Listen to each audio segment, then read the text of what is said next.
Hello friends, నా daily evening routine వాక్లో ఇది 4వ వీడియో.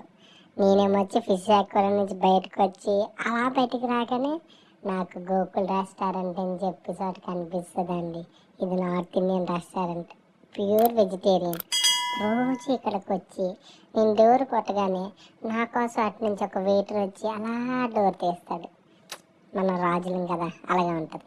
లోపలికి మనం రాగానే మన కోసం అక్కడ చైర్ ఖాళీగా ఉంటుంది. ఆ చైర్ బాగా క్లీన్ చేసి నా కోసం రెడీ చేసి పెడతారు. నేను లోపలికి రాగానే నన్ను అక్కడ ఒకరు వచ్చి కూర్చోబెట్టి, చూసారా, ఆల్రెడీ నాకు కావాల్సిన ఐటెం తెచ్చి రెడీ పెట్టి నా యొక్క సీట్ రెడీ చేశారు. వాళ్ళే నన్ను తీసుకెళ్ళి కూర్చోబెడతారు కూడా. ఇదంతా కూడా ఫ్రీ సర్వీస్, ఎందుకంటే మన ఫేమస్ ఇక్కడ. మీకు కూడా ఇలాంటి మంచి మంచి వీడియోలు కావాలనుకుంటున్నారు, ఇంకా సబ్స్క్రైబ్ చేసుకోండి, మర్చిపోకండి.